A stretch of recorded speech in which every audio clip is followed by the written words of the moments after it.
PBBM, tiniyak ang sapat na kapasidad ng Tripa de Galina Pumping Station at pagsasaayos ng waste management. Poverty rate sa Pilipinas bumagsak sa record low na 9.7%. Senator Lacson, tinutulak ang mas mahigpit na parusa para sa perjury. DSWD, naghahanda sa posibleng epekto ng bagyong Saudel. PBBM, tutok sa ayuda, creative industry at ASEAN preparations. Gilas Youth, talo sa China, World Cup slot hindi nakuha. Strong Group Athletics Pilipinas, bigo sa 3-peat dahil sa kakaibang format ng laro. Angel on Tour, Ariana Grande nagniningning sa kanyang concert. Film star Dave Bautista, gaganap bilang Kratos sa God of War. Iconic talk show na Gandang Gabi Vice muling magbabalik. PBBM, tiniyak ang sapat na kapasidad ng Tripa de Galina Pumping Station at pagsasaayos ng waste management. Tiniyak ni Pangulong Ferdinand Marcos Jr. na sapat ang kapasidad ng Tripa de Galina Pumping Station sa Pasay City upang sumalo sa dumaraming volume ng tubig ulan. Ayon sa Pangulo, maayos na tumatakbo ang mga makinarya rito, bagamat nananatiling hamon ng mga basurang bumabara at nagpapababa sa bisa at takbo ng daluyan ng tubig. Sa kasalukuyan, pinatatakbo ng Metropolitan Manila Development Authority o MMDA ang nasa 73 pumping station sa buong National Capital Region, kung saan ang Tripa de Galina ang isa sa pinakamalaki at pinakamataas na kapasidad na sumalo ng baha mula sa mga lungsod ng Pasay at Makati. Kasabay nito, puspusang isinusulong ng pamahalaan ng mas maayos at environment-friendly na waste management upang hindi maapektuhan ng operasyon ng mga pasilidad, habang target ding maisagawa ang 13 karagdagang pumping station sa Metro Manila sa pagtatapos ng taong ito o sa unang bahagi ng susunod na taon upang mas mapalakas ang sistema laban sa pagbaha. Poverty rate sa Pilipinas bumagsak sa record low na 9.7%. Bumagsak sa pinakamababang antas na 9.7% ang poverty incidence sa bansa noong 2025. Ito ay ayon sa opisyal na ulat ng Philippine Statistics Authority o PSA. Ayon sa Department of Economy, Planning and Development o DepDev, ito ang kauna-unahang pagkakataon na pumasok sa single digit ang antas ng kahirapan sa Pilipinas na 3 taon nang mas maaga sa target ng bansa, kung saan tinatayang halos 7 milyong Pilipino ang nakaahon mula sa kahirapan sa pagitan ng mga taong 2023 at 2025. Iniuugnay naman ng pamahalaan ang makasaysayang pagbaba na ito sa mas magandang oportunidad sa trabaho, matatag na ekonomiya at pinalakas ng mga social protection framework tulad ng 4Ps at iba pang ayuda. Bagamat malaking tagumpay ito, tiniyak ng pamahalaan na magpapatuloy ang mga programa upang maprotektahan ang mga mahihirap na pamilya laban sa mga pagsubok sa ekonomiya. Senator Lacson, tinutulak ang mas mahigpit na parusa para sa perjury. Isinusulong ni Senate President Pro Tempore Panfilo Ping Lacson ang mas mahigpit na parusa laban sa mga individual na gumawa ng perjury. Kasunod ito ng biglang pagbawi ng key witness na si Orly Guteza sa mga paratang nito laban kina dating Speaker Martin Romualdez at dating Congressman Zaldico kaugnay ng multi-billion peso anomaly sa mga proyekto ng gobyerno. Ayon kay Lacson, inaasahan na niya ang pagbaliktad ni Guteza na dating nagpahayag na naghatid umano ng mga maleta ng pera. Kaugnay nito, ipinahayag ni Senator Erwin Tulfo na ipauubayan na niya sa Office of the Ombudsman ang pag-iimbestiga sa tuluyang pagbawi ng pahayag o recantation ni Guteza. Hindi po, ipapasa na lang po namin yan sa DO, sa Ombudsman. Sila na po kasi yun din po ang gagamitin lang, statements. Parang lahat po ng anything has to do with flood control po na investigation ng Blue Ribbon, ibinigay na po namin. Kasi kung ang hinahabol naman po natin is accountability, di po ba may mapanagot? mas quicker po yung pagdiretso na po yung ombudsman. Sa kabila ng mga sunod-sunod na pagbawi ng pahayag ng ilang individual, nanindigan ang Office of the Ombudsman na magpapatuloy ang investigasyon laban sa mga sangkot gamit ang iba pang mga natitirang ebidensya at mga testigo. DSWD naghahanda sa posibleng epekto ng bagyong Saudel. Naka-full alert ang Department of Social Welfare and Development Quick Response Teams bilang paghahanda sa posibleng epekto ng bagyong Saudel. Nakaantabay ang mga response team sa central at field offices kasama ang mga specialized equipment para sa disaster response. Mayroon na ring halos 4 na milyong family food packs na nakaposisyon sa iba't ibang bahagi ng bansa at higit 715 million pesos sa Quick Response Fund. Samantala, nasa labas pa ng Philippine Area of Responsibility ang bagyong Saudel at inaasahang papasok nitong linggo, August 23 o Lunes, August 24. PBBM, tutok sa ayuda, creative industry at ASEAN preparations. Sa nakalipas na linggo, naging sentro ng mga aktibidad ni Pangulong Ferdinand Marcos Jr. ang mga ayuda, pagpapalakas ng creative industry at paghahanda ng Pilipinas para sa ASEAN 2026.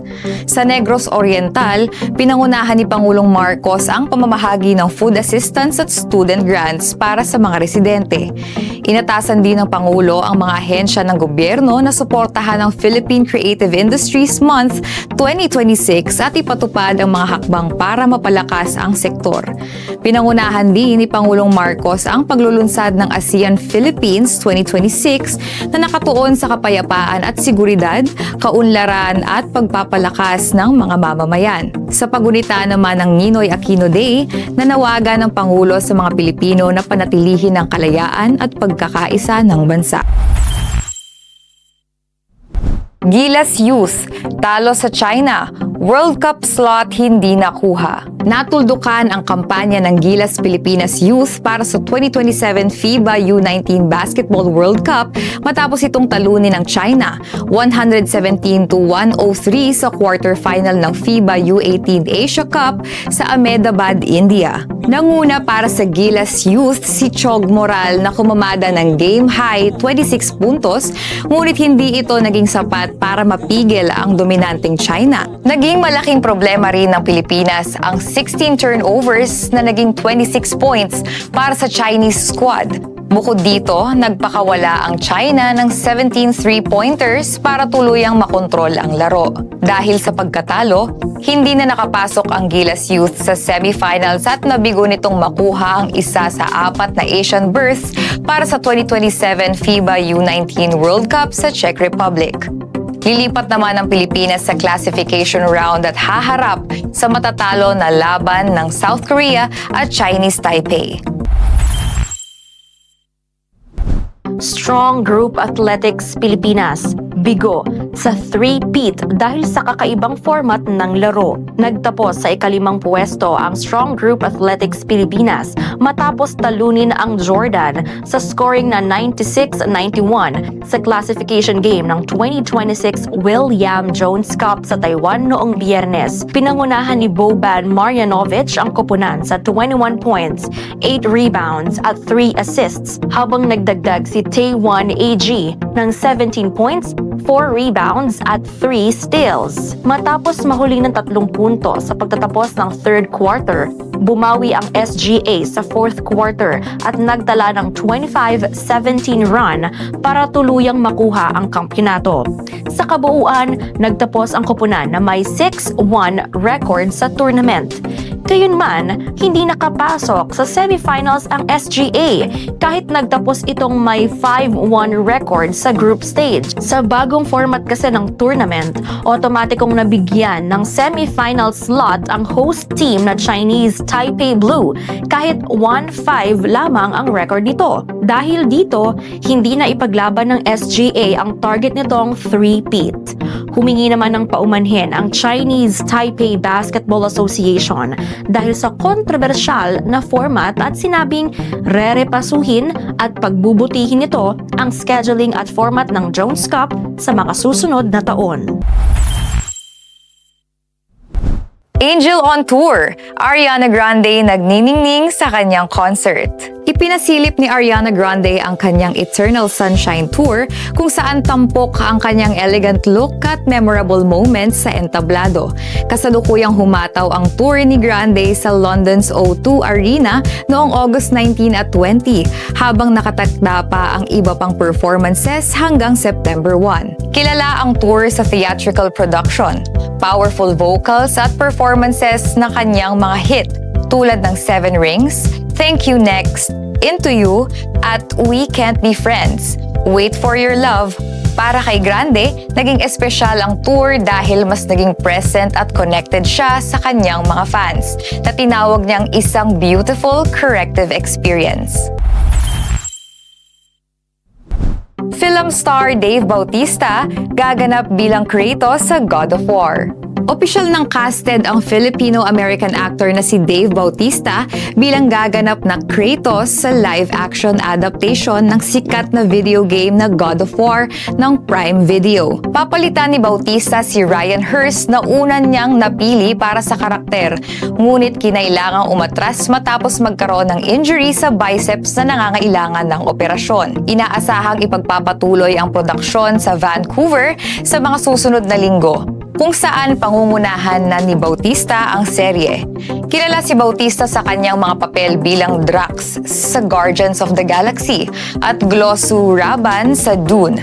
Proud din siya sa kanyang Filipino roots at may mga tattoo ng Philippine flag at iba pang simbolo na kumakatawan sa kanyang pagka-Filipino.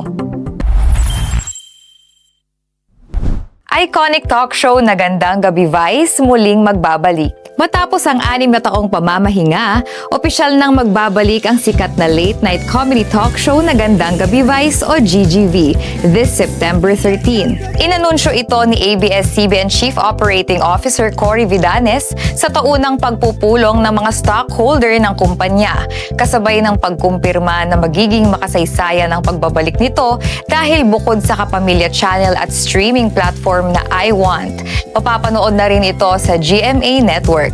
Labis ang kasiyahan at excitement na ibinahagi ng comedy superstar na si Vice Ganda sa pagbabalik ng programa na huling umere noong March 2020. Ayon sa mga opisyal, ang pinakabagong season na ito ay bahagi ng mas pinalawak na kolaborasyon sa pagitan ng mga malalaking network upang maihatid muli ang mga nakakatuwang panayam at kasiyahan sa mas malawak na madla. Ayan, ano. So, ito, bago tayo mag-closing, Miss Chanel, gusto ko lang din i-note na again, papasok na naman po, may inaasahan na naman tayong papasok na bagyo. Yes, totoo. Diba, on Sunday, and inaasahan natin Sunday or Monday. Hindi natin alam, baka sa mga panahon na or sa mga oras na napapanood tayo ng mga kaisa natin, pumapasok na yung mga bagyo natin or yung bagyo na yan, kaya nag-iingat po tayo. Kaya ba, Miss Chanel, I'm just curious, paano kayo nagpe-prepare sa mga ganitong klase ng mga bagyo? How do you prepare ba? To be honest, miss, yung normal lang. Not unless talagang super typhoon yung announcement, no? But yung normal na mga typhoon lang, siguro, well, i-expect na yung area kasi namin sa Parañaque, well, nababalita talaga yun. Binabaha talaga kami. So, ayun, sana, di ba, tumigil na talaga yung ulan kasi nakakapagod. Dahil yung mga labada, Totoo. ang hirap, naiipon. Oo, kaya maglaba na po kayo mga kaisa. Yes, habang may araw pa. Totoo, ha. Sana po, habang napapanood nyo to, ay wala pang mga bagyo-bagyo, kaya makakapaglaba pa po kayo. Yes, at yan ang mga balitang dapat ninyong malaman. Para sa iba pang balita, tumutok lang sa One Pilipinas sa Facebook, TikTok at YouTube. Sa ngalan ng kaisa nating si Jen Marbella, ito si Chanel Cruz. At ako naman po, si Sara Villas. Nag-uulat Para sa One Pilipinas.